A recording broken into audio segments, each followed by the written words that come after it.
नमस्कार. तर आज आपण अर्धा किलो मैद्याचे अचूक प्रमाण वापरून बिस्किटापेक्षाही खुसखुशीत असे शंकरपाळे कसे बनवायचे ते पाहणार आहोत. सोबतच शंकरपाळीला भरपूर सारे लेयर्स पडावे म्हणून मी काही खास ट्रिक्स तुमच्यासोबत शेअर केलेले आहेत. तसं तर शंकरपाळी बनवायला अतिशय सोपे असतात, फक्त त्याचं प्रमाण हे अचूक असायला हवं, तरच तुमची शंकरपाळी अतिशय खुसखुशीत तयार होते. तर मी गॅरंटी देते, हा व्हिडिओ पाहिल्यानंतर तुमची शंकरपाळी अजिबात बिघडणार नाही. तर आज मी भरपूर साऱ्या टिप्स अँड ट्रिक्ससोबत तुमच्यासोबत हा व्हिडिओ शेअर केलेला आहे, तर शेवटपर्यंत नक्की बघा. आणि अजूनही तुम्ही माझ्या चॅनलला सबस्क्राईब केलं नसेल तर नक्की करा आणि शेजारील बेल आयकॉन देखील प्रेस करा. चला तर मग वेळ न वाया घालवता व्हिडिओला सुरुवात करूया. तर आज आपण अर्धा किलो मैद्याचे शंकरपाळे बनवणार आहोत. तर सुरुवातीला मैदा आपल्याला चाळून घ्यायचा आहे. तर एका स्टीलच्या कढईवर मी एक चाळणी ठेवलेली आहे. त्यामध्ये आता आपण हा अर्धा किलो मैदा काढून घेऊ. म्हणजेच 3 कप इथे मी मैदा घेतलेला आहे. तर मैदा आपल्याला सुरुवातीला स्वच्छ असा चाळणीने चाळून घ्यायचा आहे. जर तुमच्याकडे असा मेजरिंग कप नसेल तर तुम्ही कुठल्याही एका वाटीने तुम्हाला अर्धा किलो मैद्याचे 3 समान भाग करायचे आहे. ही एक गोष्ट लक्षात ठेवा, तरच शंकरपाळी खूप खुसखुशीत तयार होतात. फक्त अर्धा किलो मैद्याला आपल्याला 3 पार्टमध्ये डिव्हाइड करायचं आहे. तुम्ही कुठलीही छोटी किंवा मोठी वाटी घेऊ शकता. त्या वाटीने आपल्याला 3 वाटी हा सेम अर्धा किलो मैदा मोजून घ्यायचा आहे. तर इथे मी हा सर्व मैदा चाळणीने व्यवस्थित असा चाळून घेते. ज्याही वाटीने तुम्ही मैदा मोजून घेणार त्याच वाटीने पुढे जाऊन तुम्हाला सर्व जिन्नस मोजून घ्यायचे आहे. त्यासाठी मी तुम्हाला इथे सांगितलेलं आहे की तुम्ही अर्धा किलो मैद्याला 3 पार्टमध्ये डिव्हाइड करा आणि एकाच वाटीच्या प्रमाणामध्ये हे मोजून घ्या. तर इथे मी सर्व मैदा चाळून घेतलेला आहे. त्यानंतर आपले शंकरपाळे छान खुसखुशीत होण्यासाठी इथे आपण तुपाचं मोहन घालणार आहोत. तर इथे मी अर्धा कप तूप घेतलेलं आहे. जर तुम्ही 3 वाटी मैदा घेत असाल तर त्यासाठी तुम्हाला अर्धी वाटी इथे तूप घ्यायचं आहे. तर हे तूप आपल्याला आता कडकडीत असं गरम करून घ्यायचं आहे. तर इथे मी तूप गरम करायला ठेवते. त्यानंतर या मैद्यामध्ये आपल्याला अगदी चिमूटभर मीठ घालून घ्यायचं आहे. कुठल्याही गोडाच्या पदार्थामध्ये थोडंसं चिमूटभर मीठ घालावं, त्याची चव अजून वाढते. मीठ घातल्यानंतर व्यवस्थित असं त्याला मिक्स करून घेऊ. त्यानंतर इथे आपलं तूप छान कडकडीत असं गरम करून झालेलं आहे. सर्व तूप आपण ह्या मैद्यावर घालून घेणार आहोत. एक गोष्ट लक्षात ठेवा, तुपाचं मोहन हे कडकडीत गरम असायला हवं. अजून एक सर्वात महत्त्वाची टीप, जेव्हा तुम्ही तूप घ्याल अर्धी वाटी, तेव्हा ते तूप घेताना शक्यतो ते मेल्टेड तूप घ्या किंवा वितळवून घ्या. जर तुम्ही घट्ट अर्धी वाटी तूप घेतलं तर ते वितळल्यानंतर जास्त भरेल आणि तुमचं मोहन हे परिणामी जास्त पडेल, तर तेलात शंकरपाळे विरघळण्याची शक्यता आहे. त्यामुळे तूप घेताना ते थोडंसं वितळवूनच घ्या. तर तूप गरम असल्यामुळे सुरुवातीला चमच्याने ते व्यवस्थित असं मिक्स करून घेतलेलं आहे. त्यानंतर आपल्याला हाताने हे सर्व तूप मैद्याला व्यवस्थित असं चोळून घ्यायचं आहे, अशा पद्धतीने. म्हणजे सर्व मैद्याला तुपाचं मोहन हे व्यवस्थित असं लागलं पाहिजे. त्यानंतर अशा पद्धतीची मूठ वळून बघितली तर लगेच वळली जाते, म्हणजे तुपाचं मोहन हे अगदी परफेक्ट पडलेलं आहे. आता इथे मी एका पातेल्यामध्ये अर्धा कप साखर घेतलेली आहे आणि अर्धा कप आपल्याला इथे दूध घ्यायचं आहे. दुधाऐवजी तुम्ही इथे पाण्याचा देखील वापर करू शकता. दूध वापरलं तर शंकरपाळे थोडेच दिवस टिकतात, पाणी वापरलं तर शंकरपाळे भरपूर दिवस टिकू शकतात. तर इथे मी अगदी कमी गॅसवर फक्त ही साखर दुधामध्ये विरघळून घेणार आहोत. एक गोष्ट लक्षात ठेवा, इथे आपल्याला जास्त हे उकळवायचं नाही, याचा पाक वगैरे तयार करायचा नाही आहे. फक्त साखर हलकीशी आपल्याला दुधामध्ये विरघळून घ्यायची आहे. तर हे पहा, इथे लगेच आपली साखर दुधामध्ये विरघळलेली आहे. आता आपण गॅस बंद करणार आहोत आणि याला पूर्णपणे आपल्याला थंड करून घ्यायचं आहे.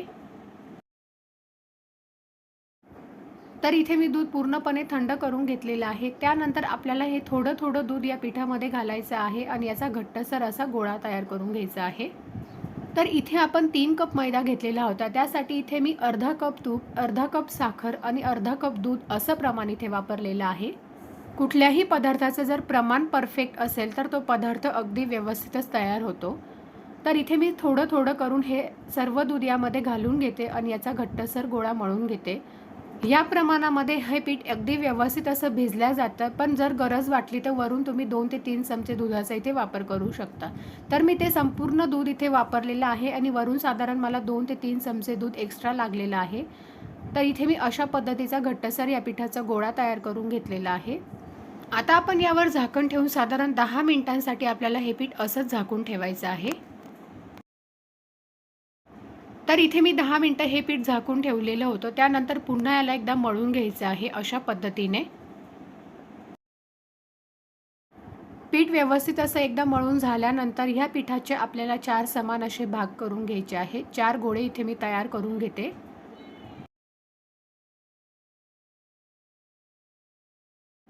या पिठातला आपल्याला एक गोळा घ्यायचा आहे आणि बाकीच्या पिठावर आपल्याला झाकण ठेवून द्यायचं आहे।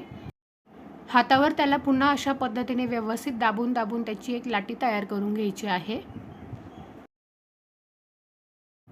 तर आता आपण याला काही तेल किंवा पीठ न लावता फक्त ह्या पिठाची आपल्याला पोळी लाटून घ्यायची आहे अशा पद्धतीने। इथे मी काही तेलाचा किंवा पिठाचा वापर केलेला नाही आहे, फक्त आपल्याला हे पीठ लाटून घ्यायचं आहे। लाटताना ह्या पोळीला साईडने तुम्ही बघू शकता भरपूर सारे क्रॅक जातात, पण काहीच हरकत नाही। तर आपल्या शंकरपाळीला भरपूर साऱ्या लेयर्स पडण्यासाठी मी एक ट्रिक सांगणार होती। तर अशा पद्धतीची पोळी लाटून झाल्यानंतर आपल्याला तिचा रोल बनवायचा आहे आणि तो अशा पद्धतीने 3 पार्टमध्ये फोल्ड करायचा आहे। मी व्हिडिओमध्ये दाखवलं अगदी त्याप्रमाणे। आणि पुन्हा याची आपल्याला लाटी तयार करून घ्यायची आहे आणि पुन्हा आपण हे लाटून घेणार आहोत पोळीसारखं। तर ही पद्धत वापरून जर तुम्ही अशा पद्धतीने पोळी लाटली तर तुमच्या शंकरपाळीला भरपूर सारे असे लेयर्स पडतात। तर पुन्हा याची आपल्याला जाडसर अशी एक पोळी लाटून घ्यायची आहे। तर हे पहा, इथे मी जाडसर अशी याची पोळी लाटून घेतलेली आहे। अजून एक दुसरी टिप की पोळी लाटताना ती आपल्याला जाडसरच ठेवायची आहे, खूप जास्त पातळ लाटायची नाही आणि खूप जास्तही जाड करू नका। साईडचे जे कडा आहेत त्या आपण सुरीच्या मदतीने अशा पद्धतीने कट करून घेणार आहोत। तर इथे मी चौकोनी आकारामध्ये हे शंकरपाळे कट करून घेणार आहे। तुम्हाला हवं असेल तर तुम्ही डायमंड शेपमध्ये सुद्धा कट करून घेऊ शकता। तर हे पहा, अशा पद्धतीने मी छोट्या छोट्या साईजमध्ये हे शंकरपाळे कट करून घेते। तुम्हाला कितपत साईज मोठी किंवा छोटी हवी आहे त्याप्रमाणे तुम्ही कट करून घ्या। पण अशा पद्धतीने छान चौकोनी आकारामध्ये छोटे छोटे शंकरपाळे कट करून घेतले तर ते दिसायला सुद्धा अगदी छान दिसतात। तर हे पहा, इथे मी तुम्हाला एक शंकरपाळा दाखवते। अशा पद्धतीची जाडी इथे आपल्याला ठेवायची आहे। तर तयार केलेले शंकरपाळे आता आपण एका प्लेटमध्ये काढून घेऊ। अशाच पद्धतीने मी उरलेल्या पिठाचे देखील शंकरपाळे तयार करून घेते।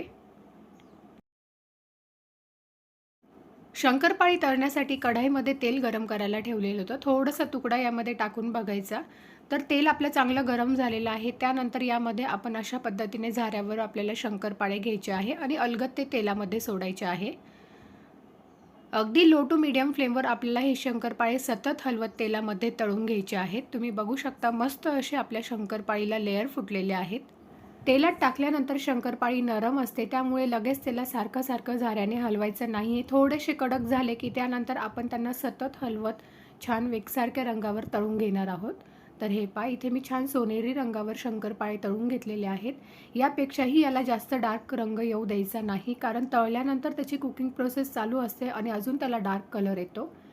तर या स्टेजला आता मी हे शंकरपाळे काढून घेते। तुम्ही कलर बघू शकता, अगदी सुंदर आलेला आहे। तर हे आता आपण एका टिश्यू पेपरवर काढून घेऊ आणि अशाच पद्धतीने उरलेले देखील तळून घेऊ। तर इथे मी सर्व पिठाचे शंकरपाळे तळून घेतलेले आहेत आणि तुम्ही बघू शकता अगदी मस्त जाड आणि टम्म भरपूर सारे लेयर पडलेले आहेत आपल्या शंकरपाळीला। हे पहा, एक मी तुम्हाला तोडून दाखवते। तुम्ही बघू शकता अतिशय खुसखुशीत असे आपले शंकरपाळे इथे तयार झालेले आहे। तुम्ही बघू शकता प्रत्येक शंकरपाळीला छान असे लेयर्स पडलेले आहेत।